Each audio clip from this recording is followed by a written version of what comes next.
철학자 팡세가 인간은 심심풀이가 있어야 산다고 얘기했습니다. 참 너무 당연한 말 같은데도 명언을 했어요. 인간은 심심풀이가 있어야, 다시 말하면 즐길거리가 있어야 된다는 거죠. 즐길거리가 있어야. 그래서 사람은 밥만 먹고 살아가는 존재가 아니라 인간에게는 그래서 심심풀이 즐길거리가 필요합니다. 그래서 이 일주일 내내 직장에 시달렸던 그 남편들이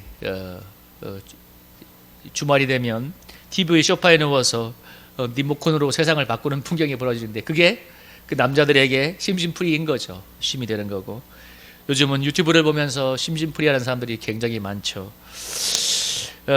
북한에서는 한류를 차단하려고 그렇게 이렇게 지금 굉장히 엄하게 이렇게 단속을 하고 있는데, 심지어 북한 남한의 드라마나 노래를 듣거나 본 사람들은 10년 이상의 이 교도소 징역에 처하고, 유포 환자들은 사형한다는 법을 지금 집행하고 있다고 합니다. 그러니까 보기만 해도 뭐예요? 10년 동안 감옥에 가야 되는 거예요.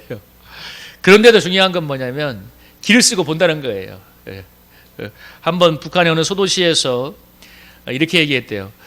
청소년들한테 만약에 남한의 영상물을 본 것을 너희가 자수하면 그동안의 모든 과거는 다 용서해 주겠다. 자수해라. 그리고 모든 이제 보았던 것들, 씬이나 이런 것들 다 내놓으라고 했는데, 그 작은 소도시에서 1만 명의 청소년들이 그걸 다 가지고 왔다고 합니다. 순진하니까.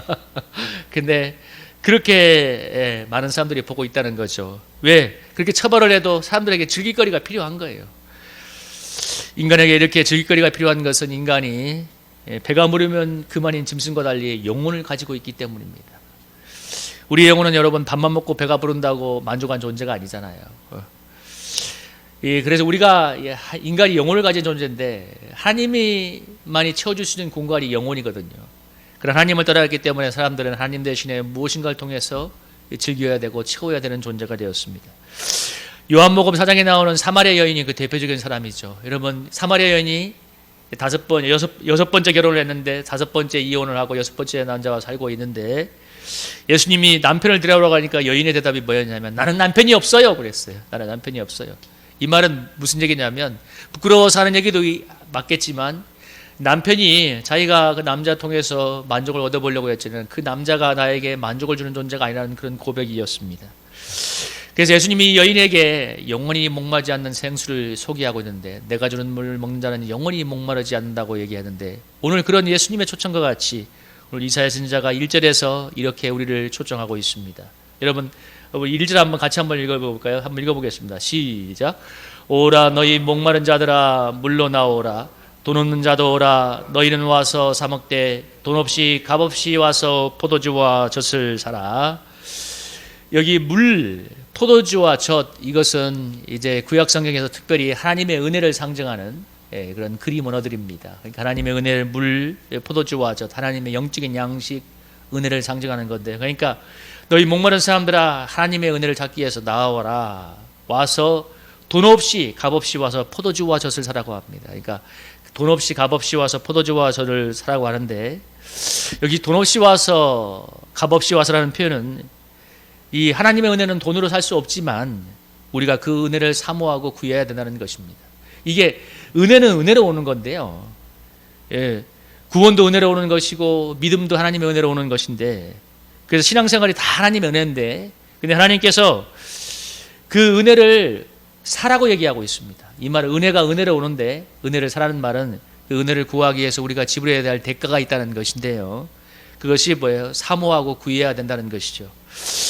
은혜의 결정체는 예수님의 십자가와 부활에서 나타나지 않습니까? 예수님이 우리의 모든 죄와 허물을 다 지구시고 부활하심으로써 우리에게 영원한 부활의 생명을 주신 것인데, 이 안에 놀라운 하나님의 모든 은혜가 담겨 있는데, 그 은혜는 우리가 값없이 와서 사야 된다고 말합니다. 그러니까 돈을 주는 것이 아니라 대가가 필요하다는 거죠. 그러니까 하나님께서 은혜의 소중함을 깨닫게 하기 위해서 돈을 주고 살 수도 없지만, 정말 은혜로 은혜를 주시지만, 근데 은혜의 소중함을 깨닫기 위해서 우리에게 대가를 지불하라고 하면 사라고 얘기합니다. 우리가 구하고 사모해야 된다는 것이죠. 은혜는 너무나 놀라운 것이어서 결코 돈으로 살 수 없는데, 시편에 보면 이렇게 얘기하죠.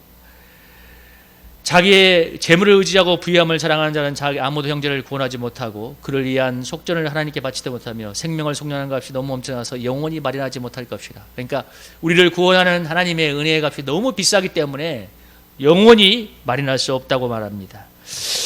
그래서 예수님이 내 대신 죄를 끌어안고 십자가에서 죽으신 것인데요, 그 은혜가 너무 엄청나서 결코 돈으로 살 수 없는 것입니다. 은혜는 오직 우리가 뭐예요? 사모하고 구할 따름입니다. 그래서 예수님께서 팔복에서 제일 먼저 얘기한 복이 뭡니까? 심령이 가난한 자가 복이 있고 그가 천국이 저희 거라고 말했습니다. 여러분, 마음이 은혜에 굶주려 있는 사람이 천국이 저희 것이 될 거라고 성경에서 말했습니다. 그냥 은혜는 은혜로 오는 것이지만 심령이 가난한 자에게 임한다고 얘기합니다. 반대로 예수님이 또 뭐라고 했어요? 부자는 천국에 들어가기가 낙타가 바늘기에 들어가는 것만큼 힘들다고. 왜? 그 돈이 사람의 마음을 부유하게 만들어서 하나님의 은혜를 사모하지 못하기 때문에. 오늘 이스라엘 전자가 하나님의 은혜를 와서 값없이 사라고 얘기합니다. 우리가 갈망하고 구해야 된다는 것이죠. 여러분, 우리가 예배드리고 기도하고 성경 읽고 봉사하고 헌신하는 것, 사실은 다 결국은 뭐냐면 하나님의 은혜를 사기 위해서 하는 것입니다. 하나님의 은혜를 받으려고 하는 거거든요. 은혜를 던지고 살 수는 없지만 우리가 은혜를 받기 위해서 노력을 해야 된다는 것입니다. 사모하고 구해야 되는 열심이 필요한 거죠. 마음을 들여서 예배드리고 성경 읽고 기도하고 봉사하고 헌금하는 것 다 모두 은혜에 대한 하나님의 은혜를 받는 수단입니다. 성교단체 시절에 어느 자매님이 결혼해서 아기를 낳고 나서 몇 달간 예배를 못 나오다가 몇 달 만에 예배를 나왔는데, 저와 똑같은 예배를 드렸는데, 그 자매님은 유아실에 가서 예배를 드렸는데, 저는 그냥 그 여느 때와 같은 예배, 약간은 목마름 때 그냥 무덤덤한 예배를 드렸는데, 그 자매님은 예배를 드리고 나서 막 눈이 뻘겋게 돼가지고 막 너무 은혜를 받았다고.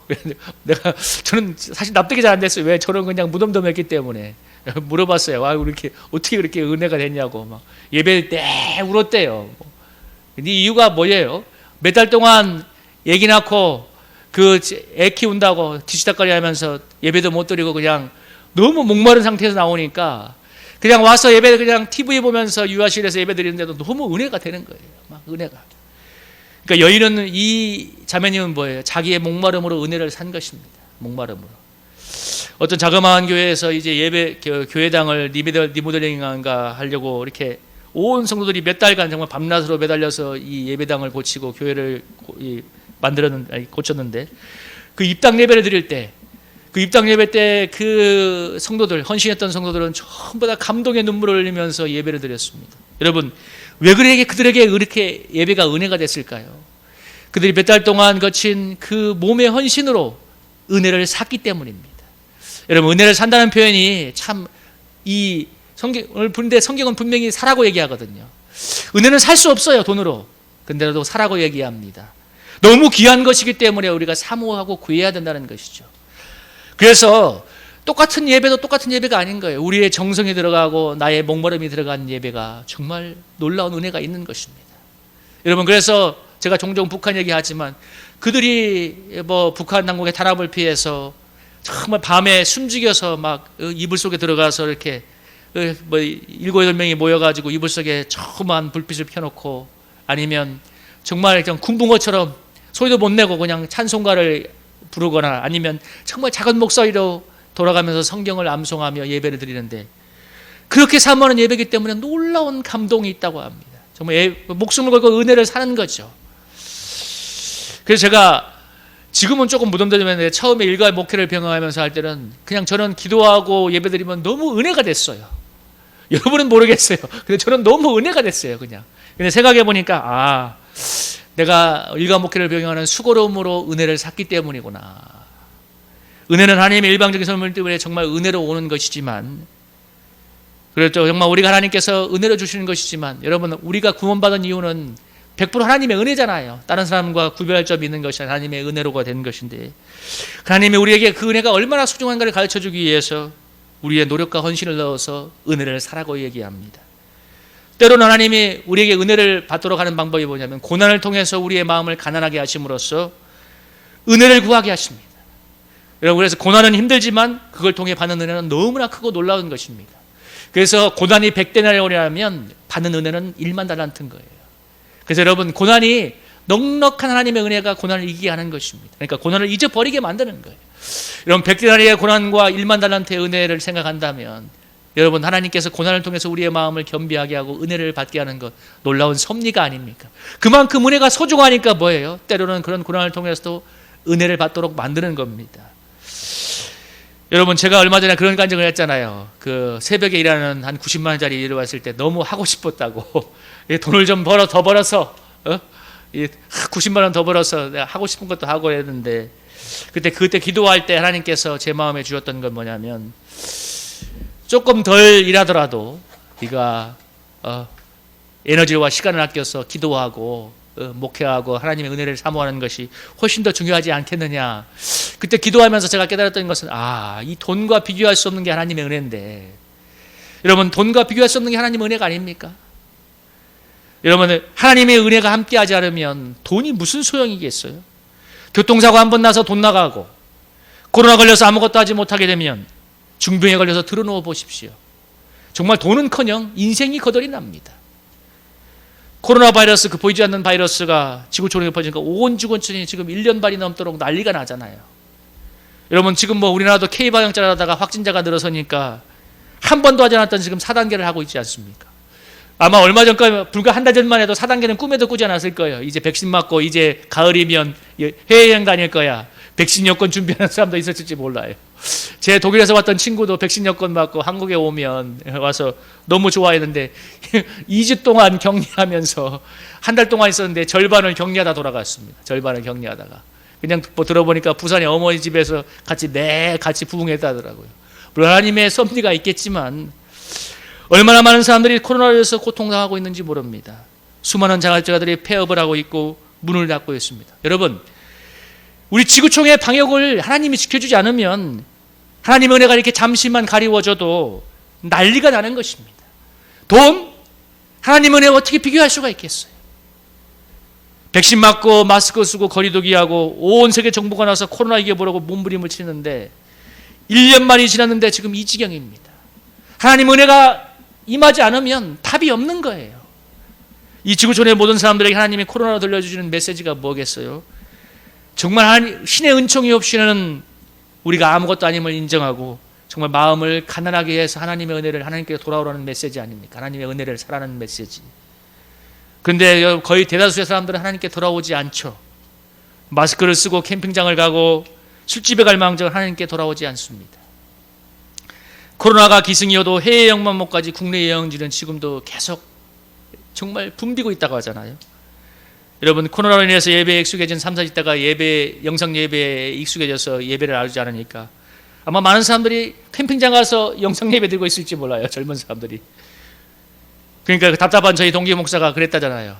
카페도 가고 산에도 가고 캠핑장에 가는데 교회만 안 나온다고. 방역의 이름으로. 여러분, 2절에서 뭐라고 얘기합니까? 양식하는 것에 은을 달아주고 배부르지 하지 못할 것을 수고하느냐.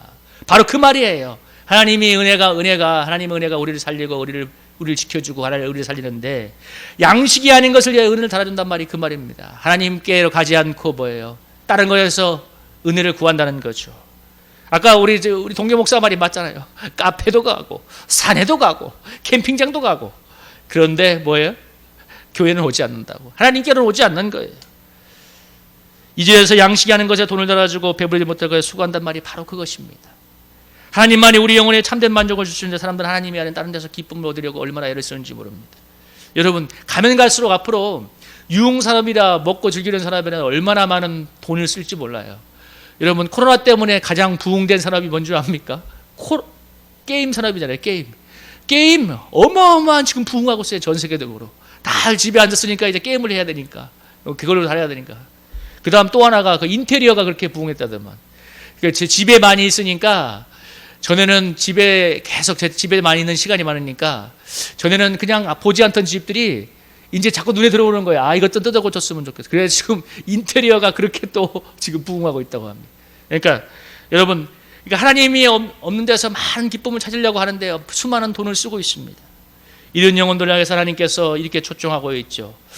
여러분, 2절 한번 3절을 같이 한번 읽어볼까? 한번 읽어보겠습니다. 시작. 너희가 어찌하여 양식이 아닌 것을 위하여 은을 달아주며 배부르게 하지 못할 것을 위하여 수고하느냐. 내게 듣고 들을지어다. 그리하면 너희가 좋은 것을 먹을 것이며 너희 자신들이 기름진 것으로 즐거움을 얻으리라. 너희는 귀를 기울이고 내게로 나와 들으라. 그리하면 너희의 영혼이 살리라. 내가 너희를 위하여 영원한 언약을 맺으리니 곧 다윗에게 허락한 확실한 은혜이니라. 하나님께서 초청하고 있습니다. 내게 듣고 들어라. 그러면 너희가 좋은 것을 먹고 너희들이 기름진 것으로 즐거움을 얻으며 너희를 귀를 기울이고 내게 들으면 너희 영혼이 살 거라고 얘기합니다. 이사야 선지자가 우리가 하나님의 음성을 들으면 살고 우리 영혼이 기름진 것으로 즐거워하게 되며 우리 영혼이 살아나게 될 거라고 우리를 초청하고 있습니다. 하나님의 음성을 들으면 우리 영혼이 좋은 것을 먹고 기름진 것으로 즐거워하며 살아나게 될 거라고 축복하고 있습니다. 여러분, 메마른 대지에 단비가 내릴 때 생명이 잉태한 것처럼 목마른 우리 영혼이 살아나는 것입니다. 여러분, 예수님께서 요한복음 5장 24절 25절에서 이렇게 얘기했습니다. 여러분 한번 읽어볼까요? 요한복음 5장 24절 25절 한번 읽어보겠습니다. 시작. 내가 진실로 진실로 너희에게 이르노니 내 말을 듣고 또 나 보내신 이를 믿는 자는 영생을 얻었고 심판에 이르지 아니하나니 사망에서 생명으로 옮겼느니라. 진실로 진실로 너희에게 이르노니 죽은 자들이 하나님의 아들의 음성을 들을 때가 오나니 곧 이때라. 듣는 자는 살아나리라. 우리 로마서 10장 10절 한번 읽어보겠습니다. 시작. 그러므로 믿음은 들음에서 나며 들음은 그리스도의 말씀으로 말미암느니라. 아멘. 여러분, 하나님의 음성을 들을 때 우리의 영혼이 살아납니다. 왜? 하나님의 음성에는 부활의 능력이 있기 때문에 죽은 자와 같은 영혼 속에 생명을 살리는 능력이 있습니다. 하나님의 말씀을 들을 때 우리 영혼에 믿음이 생기고 그래서 우리의 영혼이 살아나는데요. 근데 여러분, 하나님의 음성을 듣는 방법은 여러 가지가 있죠. 하나님께서 때로는 꿈으로도 얘기하고 감동을 통해서도 얘기하고 환경을 통해서도 얘기하지만, 근데 우리가 듣는 가장 보편적인 방법이 뭐예요? 성경 말씀이죠. 성경 말씀을 통해서 듣는데, 근데 여러분, 우리가 성경을 읽는다고 해서 하나님의 음성을 듣는 건 아니잖아요. 여러분, 노고스와 레마가 있다고 하지 않습니까? 노고스가 기록된 이 성경의 말씀이라면 레마는 뭐예요? 오늘 나에게 감동으로 임하고 나에게 생명을 주는 말씀입니다. 그러니까 성경을 다 읽는다고 다 은혜가 되고 감동이 되는 게 아니잖아요. 어떤 구절이 나에게 와서 은혜 가지고 생명을 주는 말씀이 있지 않습니까? 아, 이것이 하나님께서 내게 주시는 말씀이거나 느껴지는 말씀이 있잖아요. 그러니까 노고스도 중요하지만 더 중요한 건 뭐예요? 레마가 임해야 되는 거예요. 내게 주시는 그 말씀이 있어야 되는 거예요. 그게 하나님의 음성이 되는 거죠. 오늘 나에게 영혼을 생명을 주는 것, 그 레마의 말씀이 임해야 되는 거죠. 여러분, 근데 그 레마의 말씀이 누구에게 임하냐는 거예요. 성경은 다 똑같이 기록되어 있지만 누구에게 그 레마의 말씀, 나에게 주는 영혼의 말씀이 임하는 겁니까?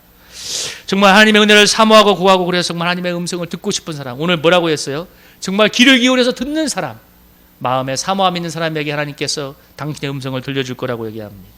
그래서 우리가 정말 사모할 때, 마음을 기울일 때 하나님의 음성이 들려주고 우리 영혼이 살아나는 역사가 있을 줄로 믿습니다. 너희는 귀를 기울이고 내게 들어와 들어라. 그리하면 너희 영혼이 살리라. 귀를 기울이라고 말합니다. 우리가 하나님의 은혜를 받고자 사모하고 마음을 집중해서 하나님의 음성을 들을 때 하나님의 은혜로운 영의 양식이 우리 영혼을 살아나게 만듭니다.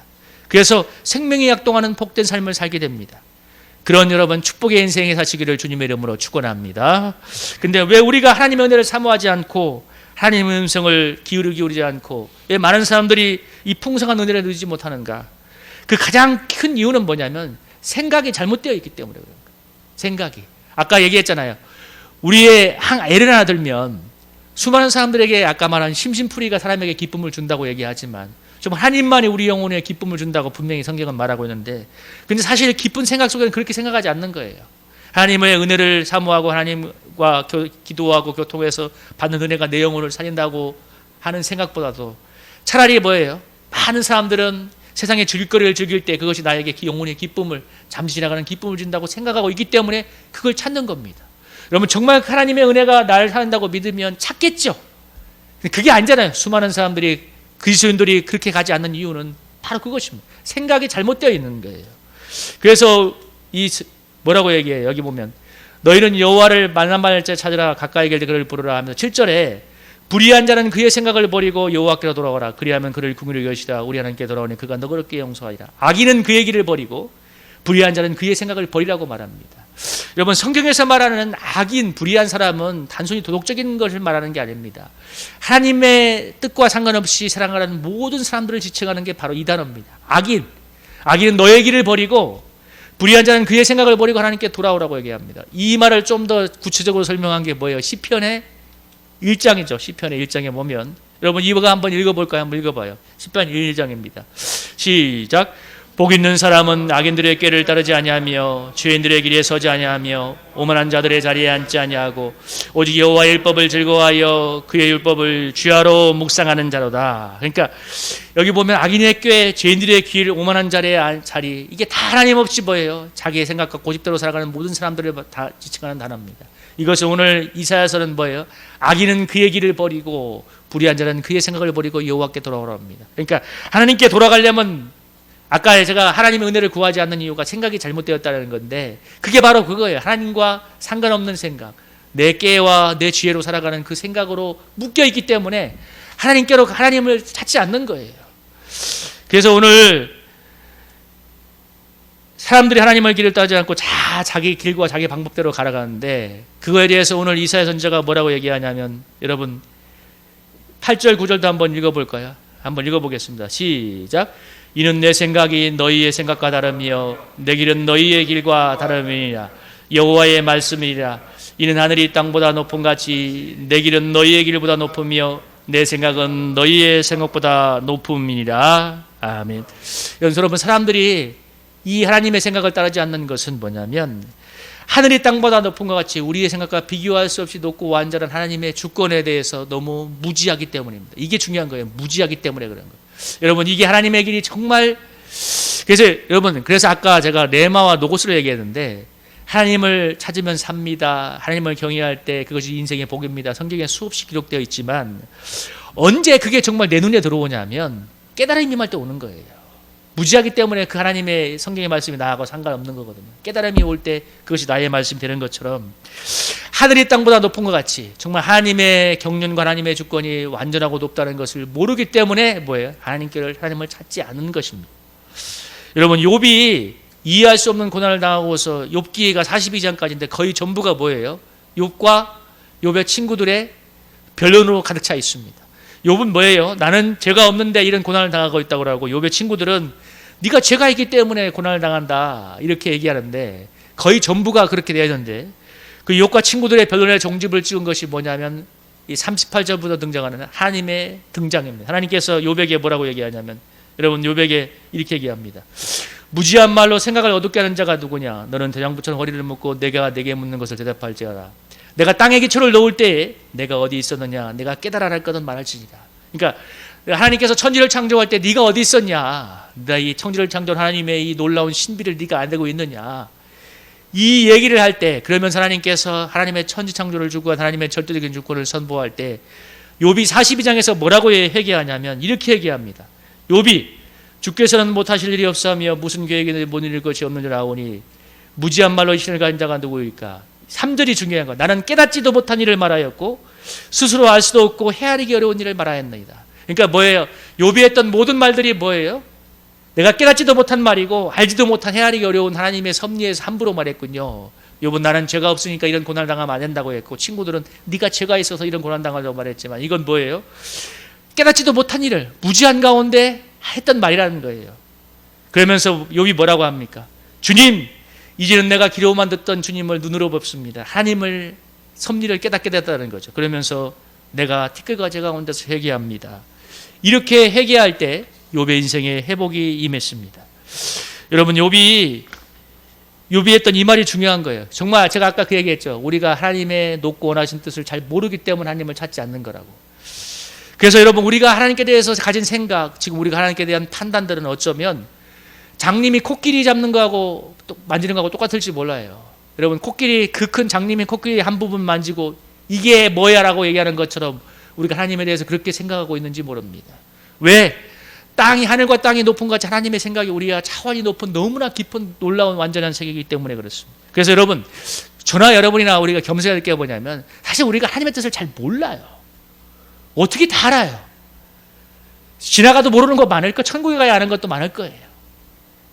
그런데 다만 우리가 무엇을 믿어야 되냐면 하나님께서 이런 우리를 위해서 당신의 사랑하는 아들을 십자가에 죽게 하신 만큼 나를 사랑한다는 하나님의 사랑입니다. 여러분 그걸 믿을 때, 그걸 신뢰할 때 오늘 하나님의 뜻이 다 이해되지 않지만 하나님을 경외함으로 믿음의 앞걸음을 나아갈 수 있는 것입니다. 우리가 하나님의 뜻이 다 이어져서 나간다면 여러분 아무것도 할 수 없겠죠. 하나님의 사랑을 믿고 앞으로 나아갈 때 하나님의 뜻을 하나둘씩 알아갈 수 있습니다. 이렇게 하나님의 사랑을 믿음으로 여러분 믿고 신뢰하며 하나님의 주권을 신뢰하게 될 때 하나님의 음성이 들려지는 것입니다. 여러분 머리가 복잡해지지 않는 거예요. 여러분 우리가 머리가 무엇 때문에 복잡하냐 신앙생활에 너무 우리가 하나님을 판단하려고 하기 때문에 하나님의 뜻을 헤아리려고 하기 때문에 아니에요. 그냥 하나님의 사랑을 믿고 맡기시길 축복합니다. 여러분 저도 일과 목회를 병행하니까 정말 뭐라고 하냐면 표현하자면 정말 세월이 그냥 하루하루가 이렇게 가는 것 같아요. 오늘 지나면 주일 되고 오늘 지나면 이렇게. 근데 여러분 그게 너무 단순해져요. 복잡하게 생각하지 않아요. 그냥 오늘 하루 살 일을 하는 거예요. 열심히. 전에는 뭐 얼마 많은 생각을 했는지 몰라. 근데 그러니까 하나님께서 이렇게 하는 거구나. 미래에 대해서 어찌 알겠습니까? 저나 여러분이나 어떤 하나님의 뜻이 어딘지 어떻게 다 알겠습니까? 그러나 하나님 미래만은 하나님만이 아시지만 우리를 사랑하는 주님을 믿기에 하늘처럼 높은 주님의 주권을 신뢰하고 가는 것입니다. 여러분 그런 깨달음이 있기를 주님의 이름으로 축복합니다. 그리할 때 어떤 역사가 이루어지는가? 오늘 이사야서에서 이렇게 얘기하죠. 여러분 정말 이것이 축복의 말씀이 될 것입니다. 10절 11절 한번 읽어볼까요? 한번 읽어보겠습니다. 시작. 이는 비하노니 하늘로부터 내려서 그리로 되돌아가지 아니하고 싹이 나게 하여 파종하는 자에게는 종자를 주며 먹는 자에게는 양식을 준 것 같이 내 입에서 나가는 말도 이와 같이 헛되이 내게로 돌아오지 아니하고 나의 기뻐하는 뜻을 이루며 내가 보낸 일에 형통함이니라. 아멘. 여러분 우리가 하나님의 사랑을 믿고 하나님의 선하신 주권을 신뢰하게 될 때 어떤 역사가 이루어지냐면 10절에 뭐였어요? 비가 내리는 것처럼 하나님의 은혜의 단비가 내려서 무엇이 이루어져요? 하나님의 뜻이 이루어지게 됩니다. 이게 순서인 거예요. 하나님의 은혜가 내릴 때 하나님의 뜻이 나의 가운데 이루어지는 거예요. 그래서 사모를 해야 되는 것이죠. 그런데 하나님의 은혜가 임하게 될 때 11절에 것처럼 하나님의 뜻이 이루어지고 내가 보는 일에 형통하게 되는데 하나님의 은혜가 근데 그 은혜를 사모하는 게 아까 얘기한 것처럼 우리가 하나님께로 생각이 맞추어질 때 그게 가능한 거죠. 하나님의 은혜가 정말 소중하다는 걸 느낄 때 구하는 것처럼. 그런데 이렇게 하게 될 때 11절 12절에서도 그런 축복이 궁극적으로 나에게 임하게 됩니다. 여러분 11절 11절도 한번 같이 한번 읽어볼까요? 12절 13절 한번 읽어보겠습니다. 시작. 너희는 기쁨으로 나아가며 평안히 인도함을 받을 것이요 산들과 언덕들이 너희 앞에서 노래를 바라고 들의 모든 나무가 손뼉을 칠 것이며 잣나무는 가시나무를 대신하여 나의 화석류는 찔레를 대신하여 날 것이다. 이것이 여호와의 기념이 되어 영영한 표징이 되어 끊어지지 아니하리라. 아멘. 하나님의 은혜가 내려서 하나님의 뜻이 우리 삶에 하나씩 하나씩 이루어져 가게 될 때 무엇이 이루어지냐면 12절에 기쁨으로 나아가고 평안으로 인도함을 받게 됩니다. 그런데 이것은 영혼에만 해당되는 것이 아니라 환경에도 헤매요. 여기서 산들과 언덕들이 노래하고 들의 모든 나무가 손뼉치고 잣나무가 가시나무를 대신하고 화석류가 찔레를 대신한다는 것은 뭐냐면 우리의 삶의 환경이 그러한 기쁨과 평안의 환경으로 바뀐다는 것입니다.